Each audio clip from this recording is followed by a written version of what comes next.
Auditeurs, c'est le début d'une semaine sur les essais de Montaigne, la merveille des merveilles, où ceux qui cherchent un système, des principes, des arguments et des preuves en sont toujours pour leurs frais, ce qui leur fait croire à tort d'ailleurs que Montaigne n'est pas philosophe. Illusion de celui qui, prenant ses désirs pour des réalités, demande peu de choses à la philosophie, sinon de lui bâtir un monde tout en être, un monde en certitude et en objets déduits, un monde abstrait, manipulable, providentiel, bref, un monde à taille humaine. Or, telle n'est pas l'ambition de Montaigne, qui, tout en maintenant le regard à hauteur de sa petite taille, 1,59 m, entreprend de lire le monde indépendamment de lui. Si Montaigne se détaille, se fouille, se fouaille, s'éclate à se chercher, disséquant à l'occasion ses propres préjugés, ce n'est pas du narcissisme, mais c'est que, de même que l'intelligence de la nécessité est en soi un début de liberté, eh bien, de même, la connaissance, l'exploration, la dissection joyeuse des petites causes misérables qui déterminent nos pensées, permet paradoxalement de se débarrasser un peu du moi et de tourner enfin son regard vers le monde qu'il voudrait asservir. Si la philosophie consiste à s'étonner du monde ordonné que nous lèguent les marchands de système, alors les essais de Montaigne, auxquels cette semaine d'entretien est un hymne et une déclaration d'amour, sont à tous égards un chef-d'œuvre de philosophie.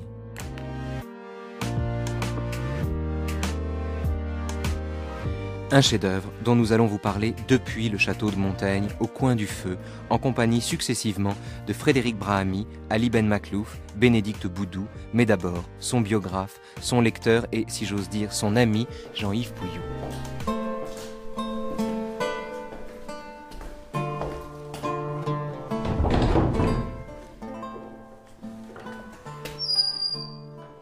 Nous sommes pour nous un objet plein de mécontentement.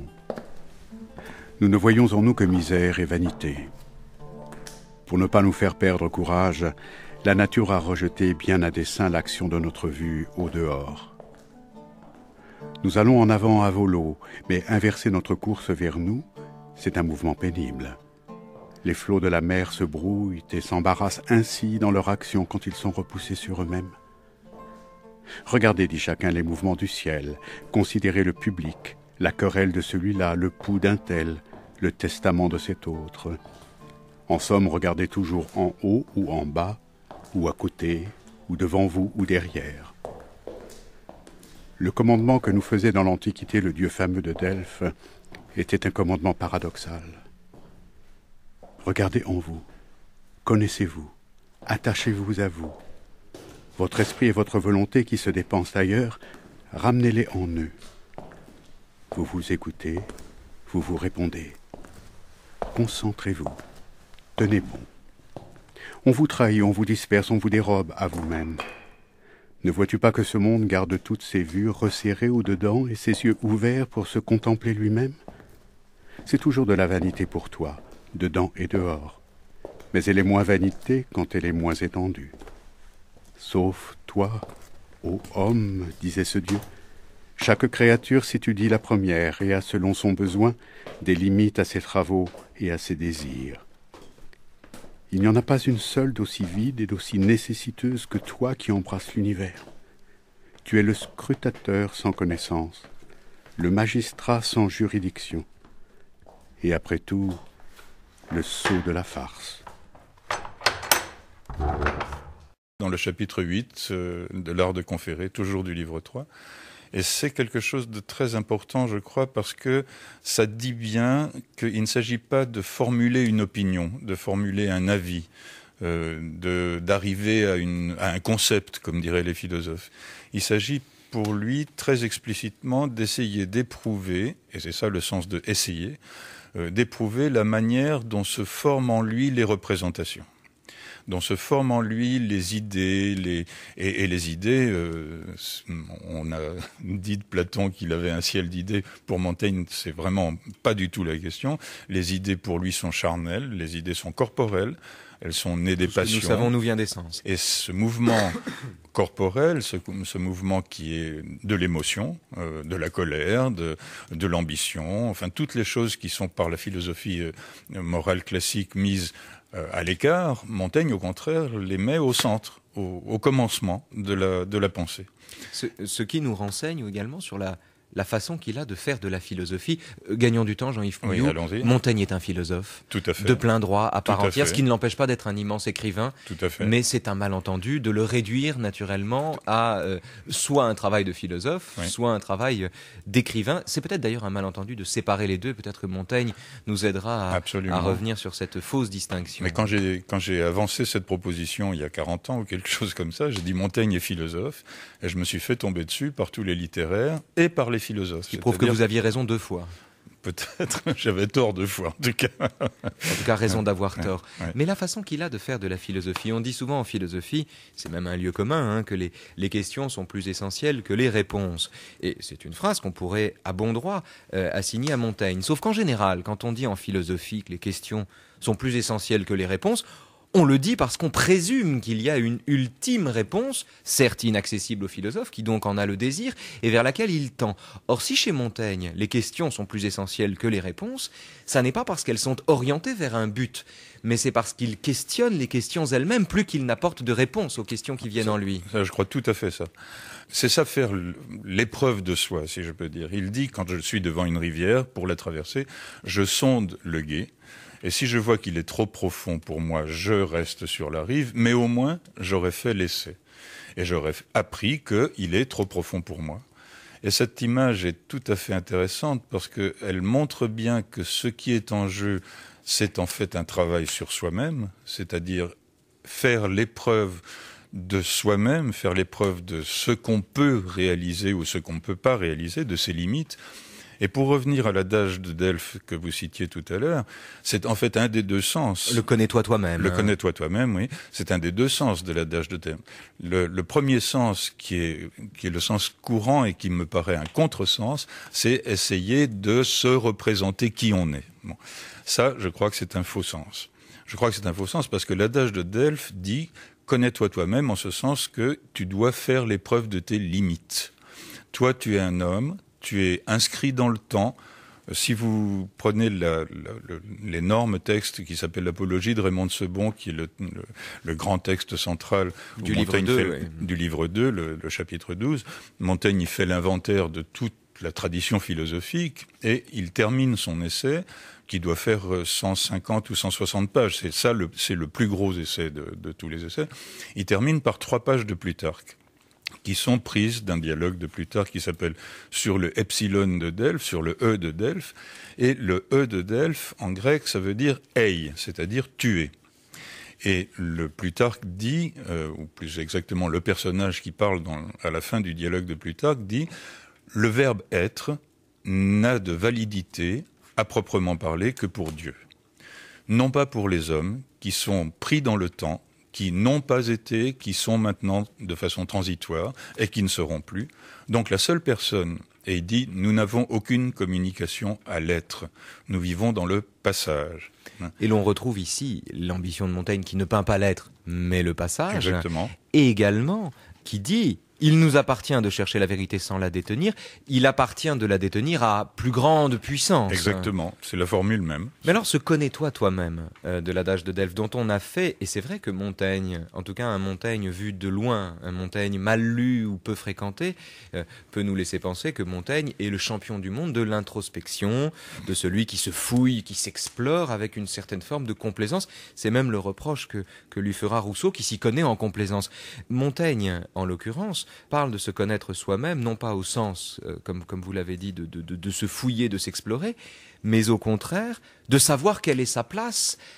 Il reprend à cet égard le propos platonicien qui était un propos orphique, inscrit dans une cosmologie d'un monde sensé où il s'agissait véritablement de connaître sa place et qui, chez Platon, lui permettait de justifier, par exemple, une critique de la démocratie, qui était le régime où les gens pouvaient changer de place, alors que chez Platon, il faut savoir quelle est sa place et développer son excellence propre, sa vertu propre, dans un registre particulier. Montaigne, et sans être antidémocrate, ce serait anachronique d'ailleurs de poser le problème en ces termes, mais Montaigne nous permet aussi peut-être de critiquer ce qu'on appelle aujourd'hui la performance, qui est un effet de la démocratie, le goût de changer de place, le goût prométhéen de changer de place au profit de la sagesse orphique qui consiste à s'installer quelque part et à s'y sentir bien. Si Montaigne était là, je pense qu'ils n'aimeraient pas beaucoup que vous lui disiez orphique. Parce que il a une vue, il dit il n'y a rien qui m'agace autant dans Socrate que ces démonneries. Quand le démon de Socrate, c'est pour Montaigne, c'est vraiment une sorte d'aberration. Pour lui, la chose, il dit, c'est la plus basse marche. C'est-à-dire qu'il s'agit toujours de redescendre le plus bas possible, de se ramener au niveau de la terre. Et je crois que cette hantise de redescendre au niveau de la terre, elle a une portée politique, comme vous disiez. C'est-à-dire que les paysans sont ceux qui sont en bas, et contrairement à ce que pensent les nobles de l'époque de Montaigne, au lieu d'être blâmés parce qu'ils sont en bas et qu'on leur conseille de s'élever, on leur dit « c'est bien ».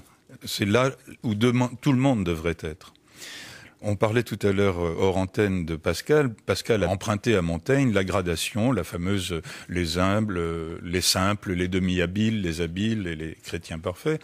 Montaigne l'a formulée avant lui. Et c'est dans le chapitre 54 du livre 1 qui s'appelle « Des vaines subtilités ». C'est pas tout à fait un hasard non plus. Il parle des métis, desquels je suis, le cul entre deux selles. Et puis les chrétiens qui ont eu la grâce, disons. Et il dit ceux qui sont entre deux selles, les métis, desquels je suis, moi, sont ceux qui troublent le monde. C'est-à-dire qu'en fait, ils ont l'illusion de savoir, alors que normalement, ils devraient avoir l'humilité de reconnaître qu'ils ne savent pas. Que le non-savoir ou l'acceptation du fait qu'on ne sait pas est la maxime absolument fondamentale qui doit ramener au niveau humble des paysans. L'autre chose, c'est que les paysans sont simples, mais c'est parce qu'ils ne savent pas lire. C'est-à-dire qu'ils sont vraiment, et c'est explicite, ils ne savent pas leurs lettres. Et en tant qu'ils ne savent pas lire, ils n'ont pas la prétention d'avoir un savoir qui pourrait leur donner accès à une vérité qui serait plus vraie que celle des voisins, etc. Ce qui est le cas des protestants, des réformés au moment où Montaigne écrit. Donc on voit que tout est lié entre l'ambition, la présomption, la pensée et la politique. L'histoire et l'histoire des idées. Vous parlez des métis. Les métis, ce sont les humains, Jean-Yves Pouilloux. Après tout, ils sont entre deux selles, ils sont aussi entre deux règnes. Dans le Ménon de Platon, dont Montaigne fait si grand cas, il y a d'un côté les animaux qui ne savent pas, qu'ils ignorent. De l'autre côté, les dieux qui savent qu'ils savent. Et il y a entre les deux celui qui sait au moins qu'il ne sait pas, qui est malgré tout la condition humaine, et qui, à cet égard, est un règne, entre guillemets, un règne intranquille, et peut-être par là même conquérant. Est-ce que Montaigne ne prend pas acte aussi? Est-ce que cet homme si sage et en un sens ce professeur de sérénité n'est pas d'abord quelqu'un qui assume la valeur intermédiaire de son règne et qui donc écrit son livre aussi sous le régime de l'intranquillité qui va avec le fait d'être homme? Intranquillité, ça me plaît pas beaucoup pour Montaigne. Ça me plaît bien pour Pessoa, mais pas trop pour Montaigne. Parce qu'il me semble qu'il a une sorte j'allais dire certitude, c'est un peu trop, mais de croyance très profonde dans le fait que s'il accepte sa limitation, s'il accepte de revenir à lui, il sera beaucoup plus tranquille, justement. Et non pas intranquille, que se résigner à sa condition, pour dire les choses dans des termes qui conviennent pas très bien, mais enfin qui sont assez parlants, je crois, se résigner à sa condition, c'est une manière de ne pas être malheureux. Et ça, c'est l'ambition de Montaigne. Je crois dans les essais, ce que je vois de plus en plus, ça fait longtemps que je les fréquente, je vois de plus en plus, il y a un premier souci qui est le souci de la justice. Que les relations entre les êtres humains soient le plus justes possible, ce qui est une utopie, et donc pour lui, d'être le moins injuste possible. On trouve ici l'écho de l'homme qui a vu la Saint-Barthélemy, tout à fait, qui a été au cœur de ces dissensions. Et qui n'en a jamais parlé. Et dont le meilleur ami était un catholique de stricte obédience, oui. Mais qui n'en était pas moins extraordinairement tolérant, c'est la Boétie. Tout à fait, tout à fait. Donc la justice, qui est la première vertu, si je peux dire, à laquelle il est attaché, et la deuxième, qui est la paix. C'est-à-dire le contact avec soi, ou si je peux dire, l'aise qu'on peut avoir avec soi-même, c'est ce qui est le but de la vie. On dit beaucoup de choses que je trouve assez fausses sur la préparation à la mort, parce qu'il y a un essai qui s'appelle « Que philosopher, c'est apprendre à mourir », etc. Et en un sens, on s'est dépêché de rentrer Montaigne dans cette tradition stoïcienne. Je vais dire stoïcienne. Ça, c'était votre façon de le voir il y a un an, mais stoïcienne et surtout chrétienne.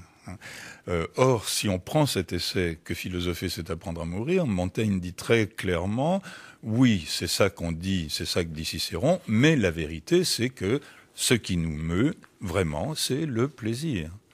Et c'est pas du tout stoïcien ni chrétien. Et qu'une philosophie qui ne propose pas le plaisir comme base d'accord avec soi-même est une philosophie qui est antinaturelle. Vous avez dit, Jean-Yves Pouilloux, qu'à mesure que vous lisiez Montaigne, vous sentiez apparaître un autre Montaigne que celui que vous voyez quand vous avez entamé la lecture des essais. Alors il y a plusieurs choses à retenir de cela pour nos auditeurs. D'abord, lire Montaigne est l'affaire d'une vie. Ça, c'est le premier point.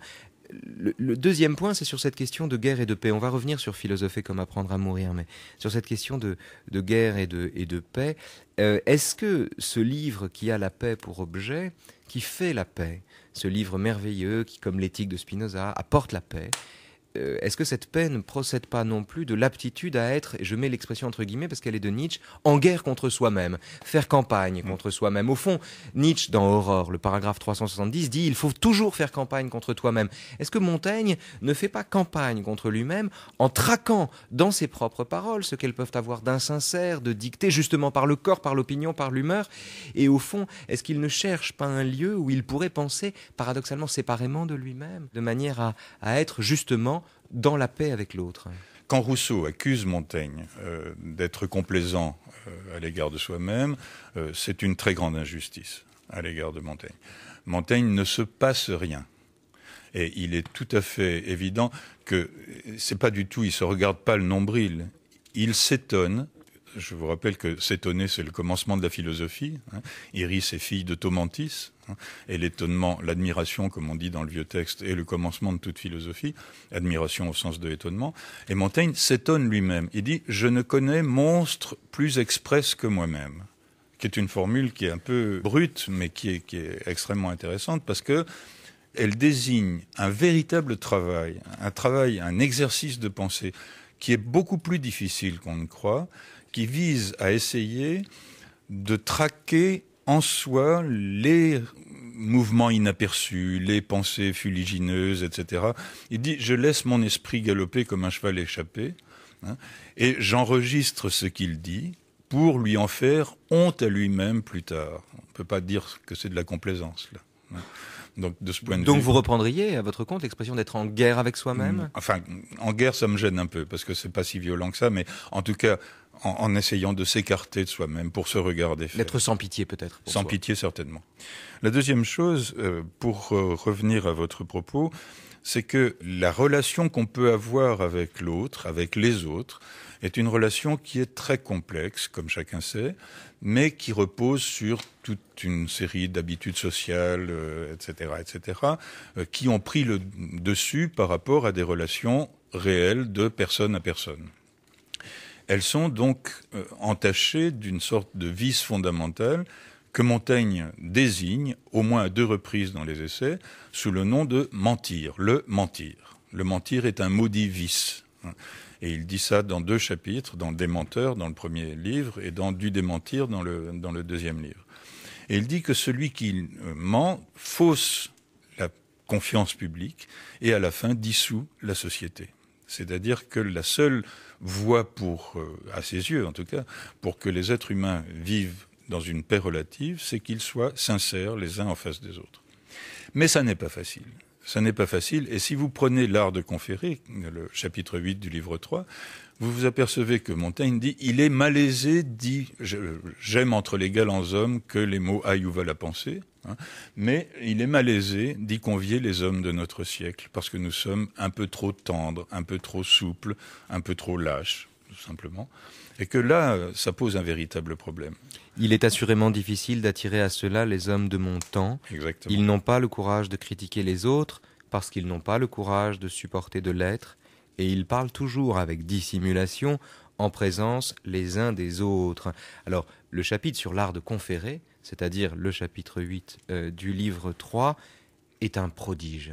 est une merveille, et alors dont vraiment, comme souvent d'ailleurs les chapitres si pertinents et dont la pertinence traverse les siècles, on mesure à quel point, en un sens, il est inutile, à quel point il est vain, d'une certaine manière, d'espérer que les hommes parviennent à cette espèce de sincérité qui permet le débat. Montaigne dit ceci: « Si je discute avec un esprit vigoureux et un rude jouteur, il me presse les flancs, il m'éperonne à droite et à gauche, ses idées stimulent les miennes. La rivalité, la recherche d'une certaine gloire, la lutte me pousse et m'élève au-dessus de moi-même, tandis que l'accord est une chose tout à fait ennuyeuse dans la conversation. Or, ces contemporains, comme les nôtres, Jean-Yves Pouillou, en général, ne se réunissent que pour communier dans un accord qu'on appelle un peu rapidement d'ailleurs consensus. Or, cet homme qui fait la paix entre les hommes est un homme qui recherche également l'affrontement loyal et sincère des idées qui ne sont pas seulement des opinions, qui vont au-delà des opinions et de l'hermétisme ou de la fermeture qu'implique le fait de défendre son opinion. Il faut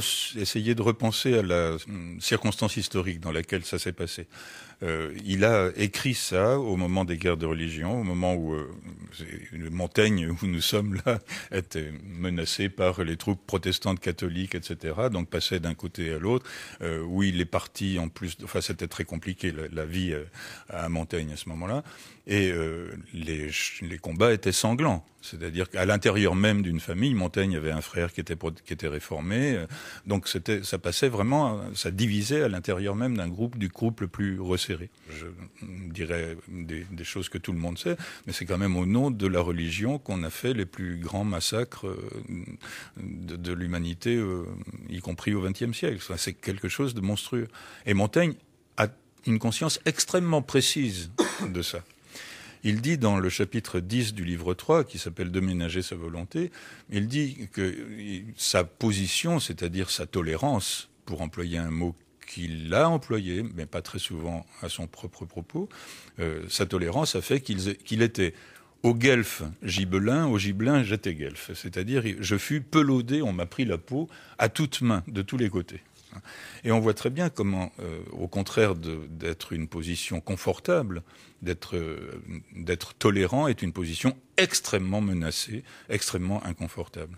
C'était pour répondre à la deuxième partie. C'est également dans le chapitre que vous citez qu'il dit ceci: « La plupart des accords qui concluent nos querelles sont honteux et menteurs. Nous ne cherchons qu'à sauver les apparences et pendant ce temps, nous trahissons et désavouons nos véritables intentions. » Et il faut dire que quand il y a une querelle entre deux communautés, par exemple, je parle au XXIe siècle, bien souvent les représentants des communautés appellent les communautés à raison garder.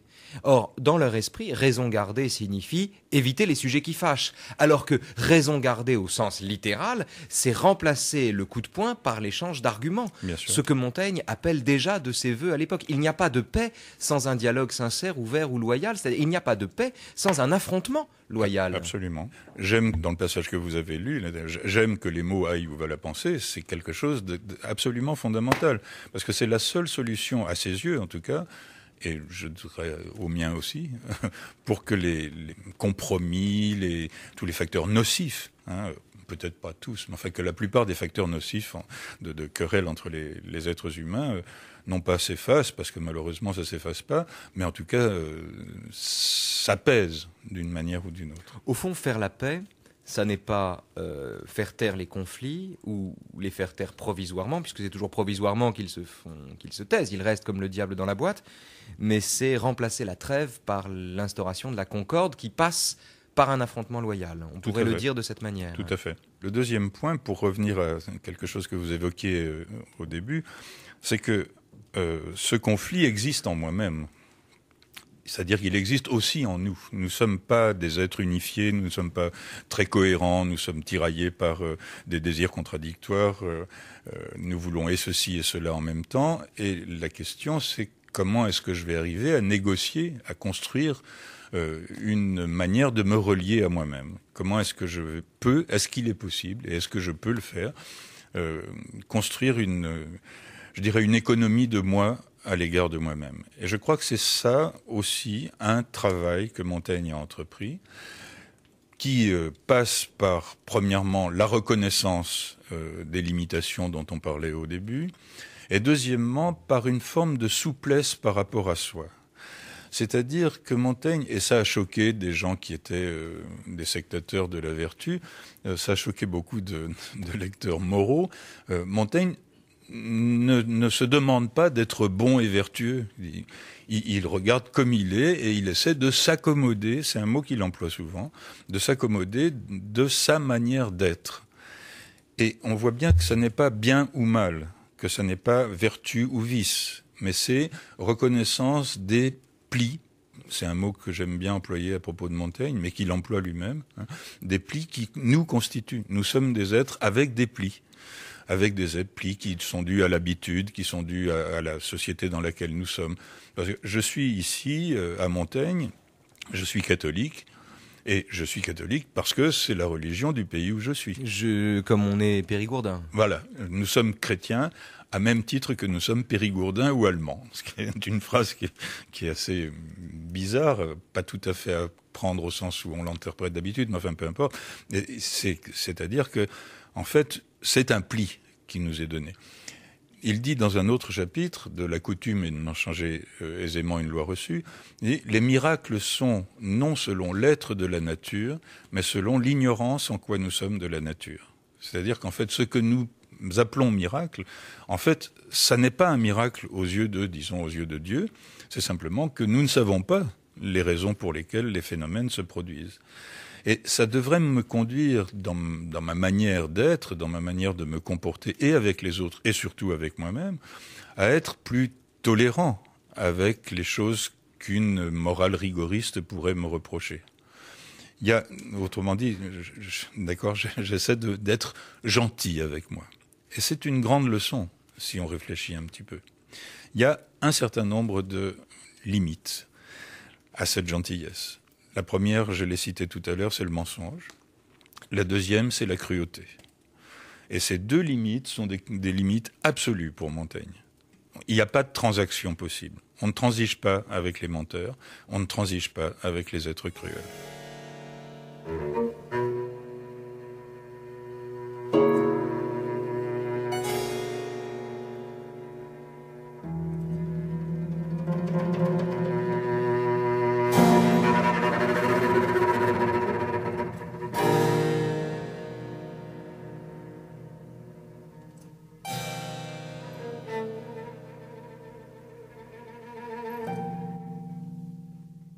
Jean-Yves Pouillot, juste un point, peut-être avant d'évoquer la question de la cruauté. Nous sommes chrétiens autant que nous sommes périgourdins, pour les mêmes raisons, je ne sais plus quelle est la formule exacte. Ou allemands. Ou allemand. C'est extraordinairement subversif, puisque Montaigne est celui qui a la grande sagesse de situer au principe des grandes décisions fondamentales qui engagent tout l'être humain, de ces grandes options fondamentales, être périgourdin, être chrétien. Il a l'audace insensée, quasiment révolutionnaire, de situer des circonstances, des hasards de la vie, bref, des causes qui manifestement ou qui en apparence ne sont pas à la hauteur de leurs effets, ou en tout cas de ce que leurs effets prétendent être. Et donc de siphonner les valeurs absolues en les sous-tendant par des motifs hasardeux, contingents de la vie. Je suis né ici, je suis né là-bas, j'ai reçu telle éducation, et ainsi de suite. Cette position qui est extraordinairement subversive chez Montaigne, que Nietzsche reprendra à son compte quand il fera la généalogie de la morale et qu'il situera les passions mesquines au principe des grandes valeurs nobles, cette position extraordinairement subversive de Montaigne s'accommode paradoxalement chez lui d'un certain conservatisme, d'un vrai conservatisme. De la même manière que c'est une coutume d'être chrétien plus qu'un respect pour la vérité, de la même manière, il nous appartient de nous soumettre aux coutumes du lieu où nous nous trouvons. De sorte que cet homme est subversif quand il fait l'origine de nos valeurs absolues, mais conservateur quand il s'agit d'en faire la traduction politique. Je crois que c'est extrêmement juste ce que vous dites, que vous décrivez de façon très pertinente sa manière d'être. Dans l'apologie de Raymond de Sebon, il dit à un moment que s'il était né sous un autre ciel, et s'il avait eu à chercher un dieu, il aurait préféré le soleil. Ce qui est, quand on le lit, pour un catholique, est quand même assez choquant. Et il dit que c'est ça le culte qui lui paraît le plus naturel. Mais la nature est perdue depuis longtemps. Nous avons confondu sa trace de pistes artificielles, dit-il. C'est-à-dire qu'à partir du moment où on est dans un lieu et que ce lieu est régi par une coutume religieuse en l'occurrence, il ne s'agit pas de se poser la question de savoir si la religion est ou non plus vrai sous telle ou telle forme. Il s'agit de dire, économiquement, le plus opératoire, c'est d'accepter ce qui existe, parce que le refuser est une manière d'introduire le désordre, l'injustice. Et il a, dans le collimateur, si je peux dire, les protestants, les réformés. Parce que les réformés avaient raison, il le dit explicitement, avaient raison dans les réformes qu'ils demandaient. De ne pas voir le corps du Christ dans le style. Non, ça c'est une matière théologique, donc ça il se prononce pas. Mais ils avaient raison de vouloir que l'Église soit purifiée, etc., qu'on revienne à la simplicité. Il dit quand même très clairement que la seule prière qui lui plaise, c'est le Notre Père, hein, et que les autres lui paraissent. Alors pour un catholique, c'est quelque chose d'un peu dur à avaler aussi. Il parle pas du culte des saints. Donc il a beaucoup de propos qui peuvent donner à penser qu'il inclinerait facilement du côté de la réforme. Mais il dit aussi, là où ils ont radicalement tort, c'est qu'au nom de la raison qu'ils croyaient détenir, ils ont opéré quelque chose qui a déclenché la calamité, la guerre civile chez nous. C'est-à-dire peut-être qu'ils avaient raison sur les maximes fondamentales, mais ils avaient tort, et c'est ça le conservatisme, ils avaient tort de vouloir changer un État qui ne vivait que par la pesanteur des choses. Il a une image qui est tout à fait étonnante, c'est dans l'essai de la vanité. Il dit le roi Philippe de Macédoine avait constitué une ville particulière de tous les mauvais criminels condamnés de son royaume, qui s'appelait Ponéropolis, hein, c'est en Cyrénaïe. Et Ponéropolis, ça veut dire la ville des méchants. Or, il s'est trouvé que tout méchants qu'ils étaient, ils ont fait exactement comme les grains d'un tas de sable. Ils se sont, par pesanteur naturelle, établis. Et je pense, dit Montaigne, que leur constitution civile n'était pas pire qu'une autre. Autrement dit, morale et politique sont des opérations disjointes et qu'il faut disjoindre, si on veut. C'est ça le conservatisme de Montaigne. Juste un point, on a évoqué Nietzsche, Pascal, Descartes est montagnien. Quand dans le discours de la méthode, il demande que c'est dans la construction de sa morale provisoire, de sa morale par provision, on se soumette aux lois et coutumes du pays où l'on se trouve. Descartes croit en la vérité, croit qu'il est possible de cheminer de vérité en vérité, et donc il envisage cette morale comme une morale par provision, en attendant d'avoir construit l'édifice de la vérité. Sauf que la vie est provisoire, précisément parce qu'elle s'achève, et peut-être que Montaigne a de ce point de vue un coup d'avance sur Descartes, quand lui ne présente pas comme une morale par provision, mais comme un fait acquis, la nécessité de se soumettre, faute de mieux, aux coutumes du pays où l'on se trouve. Oui, je crois qu'il y a une grande différence entre les deux, une très grande différence. Bien sûr, sur si je peux dire, l'application pratique de ce qu'ils disent, ça se ressemble.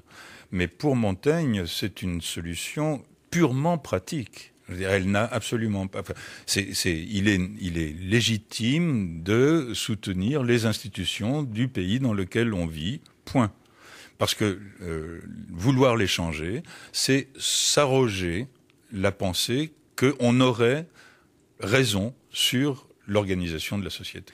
Et c'est très profond si on réfléchit, parce que c'est ça qui, dans le cours des siècles, c'est vouloir inscrire une utopie à l'intérieur d'une civilisation ou d'une société, c'est ce qui en général a fabriqué des cataclysmes, hein, et aboutit à des inhumanités qui étaient bien pires que les maux qu'on essayait de conjurer avec l'utopie. Vous voulez dire qu'il vaut mieux être conservateur qu'utopiste ? Pratiquement oui. Ce ne sont pas seulement les fièvres, les breuvages et les grands événements malheureux qui renversent notre jugement. Les moindres choses du monde le retournent. Et il ne faut pas douter que, si la fièvre continue peut abattre notre âme, la fièvre tierce n'y apporte quelque altération selon sa mesure et son importance relative. Si l'apoplexie assoupit et éteint tout à fait la vue de notre intelligence, il ne faut pas douter que la grippe ne l'aveugle. Et par conséquent, on peut difficilement trouver une seule heure dans la vie où notre jugement soit vraiment dans son assiette. Vu que notre corps est sujet à tant de continuels changements et équipé de tant de sortes de ressorts, que je crois les médecins quand ils disent combien il est difficile qu'il n'y en ait pas toujours quelqu'un qui aille de travers. Au demeurant, cette maladie ne se découvre pas très aisément si elle n'est pas tout à fait extrême et irrémédiable, parce que la raison va toujours et tordue et boiteuse et déhanchée, et avec le mensonge comme avec la vérité. C'est splendide. On est dans l'apologie de Raymond II ici. Hein. C'est tout le passage où il dit qu'en fait aucune...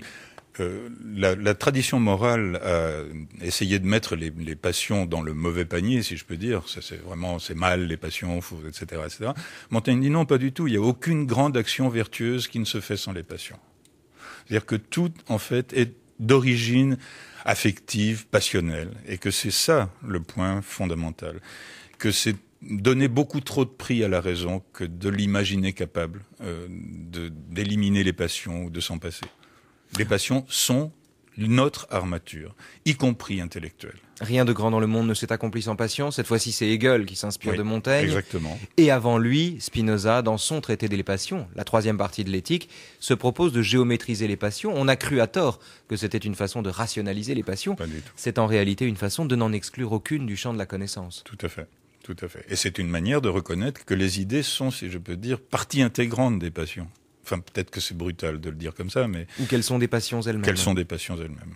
Tout à fait. Encore un point sur la question politique, justement, conservateur et subversif. Est-ce que vous rangeriez Montaigne dans une tradition politique qui commence à lui peut-être, et va chez Pascal, chez Spinoza, Schopenhauer, ou au-delà chez Hannah Arendt par exemple? C'est une tradition qui n'est pas une tradition de renversement du pouvoir, de subversion du pouvoir, mais de compréhension, c'est-à-dire de subversion par la compréhension des mécanismes du pouvoir. Pascal, enseignant au jeune duc de Luynes ce qu'il doit en être du pouvoir, lui dit voilà la vérité. La vérité, c'est que vous êtes par hasard futur duc de Luynes. La vérité, c'est que vous ne devez pas cela à votre mérite. La vérité, c'est qu'il n'est pas nécessaire parce que vous êtes duc que je vous estime, il est juste nécessaire que je vous salue. Néanmoins, vos administrés, eux, prenez soin, en un sens, de leur cacher cette vérité-là pour que puissent jouer les cordes de l'imagination. Ça, c'est la différence très nette entre Montaigne et Pascal. Pascal dit explicitement « Montaigne a tort », justement à propos des grandeurs d'établissement. Et Montaigne a tort parce qu'il dit... Alors c'est une phrase qui gratte un peu la peau quand on la lit. Les lois qui sont en crédit autour de nous tirent leur autorité non de ce qu'elles sont justes, mais de ce qu'elles sont lois. C'est le fondement mystique de leur autorité. Alors ça, c'est une formule que j'ai toujours vue difficile à avaler. Qu'est-ce qu'il dit Montaigne? Il dit la loi n'est pas juste en tant que telle, n'est pas juste parce qu'elle dit le droit. La loi est juste parce qu'elle est un régulateur social. Est un régulateur au sens pratique. Et c'est en tant que régulateur pratique que la loi est bonne et qu'elle est juste. Mais elle n'est pas juste en elle-même. Et ça, c'est vraiment difficile. Et Pascal pense que Montaigne a tort de dire ça, parce que ça risque d'ouvrir les yeux justement au peuple, et que le peuple, à ce moment-là, risque de prendre la mauvaise direction, c'est-à-dire essayer de faire des lois justes. Mais faire des lois justes, c'est utopique. Mais c'est tout le paradoxe de ces auteurs qui écrivent des livres pour dire ce qu'il faut cacher aux gens. Oui. En écrivant des livres, ils exposent ce qu'il faut cacher aux gens, comme Machiavel faisant l'éloge du mensonge. Tout à fait. Le passage auquel vous faites référence, c'est à la fin des essais, c'est peut-être le plus beau chapitre sur l'expérience. Et avant de parler de ces lois, Montaigne dit ceci. « Nul juge ne m'a encore parlé, Dieu merci, en qualité de juge pour quelque cause que ce soit, ou mienne, ou concernant un tiers, ou criminel, ou civil. Nulle prison ne m'a reçu, pas même pour m'y promener. L'imagination m'en rend la vue déplaisante, même du dehors. J'ai un tel faible pour la liberté que si l'on me défendait l'accès de quelque coin des Indes, j'en vivrais un peu plus mal à mon aise. Et tant que je trouverai terre ou air ouvert ailleurs, je ne croupirai pas dans un lieu où il faille me cacher. Mon Dieu, que je pourrais mal supporter la condition où je vois tant de gens rivés à un coin de ce royaume, privés de l'entrée des villes principales et des cours et de l'usage des chemins publics pour avoir cherché querelle à nos lois. Si celle que je sers me menaçait seulement le bout du doigt, je m'en irais immédiatement en trouver d'autres, où que ce fût. Toute ma petite prudence, dans ces guerres civiles où nous sommes, s'emploie à ce qu'elle n'interrompe pas ma liberté d'aller et venir. Disons maintenant que les lois se maintiennent en crédit non parce qu'elles sont justes, mais parce qu'elles sont des lois. C'est le fondement mystique de leur autorité. Elles n'en ont pas d'autres. Cela leur est très profitable. Et qui leur obéit parce qu'il les croit justes ne leur obéit pas par où il faut. C'est une formule extraordinaire. C'est d'une lucidité extraordinaire. Alors, évidemment, si on dit ça à tout le monde, comme dit Pascal, ça risque de faire du désordre. Et comme dit Pascal aussi, mieux vaut une injustice qu'un désordre. Ça aussi, c'est une formule qui n'est pas dans Montaigne. Ça, elle est de Pascal. mais qu'on pourrait, je crois, assez facilement imaginer comme proche de ce que Montaigne ressent et pense. Si vous voulez un petit saut de ce point politique, il me semble que ce qui se produit à ce moment-là, c'est que Montaigne essaie d'avoir les yeux ouverts le plus lucidement et clairement possible par rapport à la confusion dans laquelle nous sommes. Et que cette tentative constante de lucidité le conduit à faire attention à des toutes petites choses qu'on pourrait penser insignifiantes. Il dit de toutes choses, les naissances sont faibles, dit-il. C'est pourquoi il faut avoir l'œil ouvert au commencement. Et ça vaut pour moi... Repérer la ténuité des causes. Exactement. Repérer les minuscules choses, les petits hoquets, les petits les soubresauts, la chair de poule, enfin tous ces signes qui sont... Le corps au pied. Exactement, la dent, etc., etc. Il a une formule sur la justice qui est magnifique. Il dit le juge le plus équitable, là où les deux parties en présence sont équivalentes, inclinera pour une des deux, pour des raisons qui sont pas seulement l'amitié, etc., mais simplement le jour qui passe. Le nuage qui passe devant le soleil suffira à faire incliner le juge vers un des deux partis. Mais c'est une phrase extraordinaire. C'est-à-dire que il dit bien très bien et très explicitement, et c'est surtout vrai pour lui-même, qu'il faut prêter une extrême attention à soi-même. Mais est-ce qu'on ne court pas le risque, en lisant Montaigne comme nous le faisons ici, Jean-Yves Pouilloux, et comme on arrive au terme de cette conversation, je me demande, il faut quand même que je vous dise cela, ou je vous pose cette question. Est-ce qu'on ne court pas le risque de réduire Montaigne à une forme de cynisme, au fond, faisant la généalogie de la loi, repérant la ténuité des causes sous les grandes décisions, finalement en viendrait à tenir tout cela pour vain ou pour stérile, et au fond à poser un œil sans illusion sur le monde. Alors sans illusion, oui, mais on peut être sans illusion sans être cynique, Jean-Yves Pouilloux. Non, je ne crois pas qu'il soit cynique du tout. Du tout. Il dit, le maire et Montaigne ont toujours été deux d'une séparation bien claire. Il faut vivre il faut que je vous lise exactement la phrase. Un honnête homme n'est pas comptable du vice ou sottise de son métier et ne doit pourtant refuser l'exercice. C'est l'usage de son pays et il y a du profit. Il faut vivre du monde et s'en prévaloir tel qu'on le trouve. C'est pas du tout cynique, vous voyez bien, il s'agit pas de ne pas s'engager. Il s'agit d'être le plus lucide possible par rapport à ce qui est le devoir social qu'on a à un moment. Au fond, c'est une déclaration d'amour à la vie qu'on aurait tort de réduire à la seule critique des grandes causes. Tout à fait. Il y a deux conséquences de ça. La première, c'est qu'il faut faire attention à soi-même.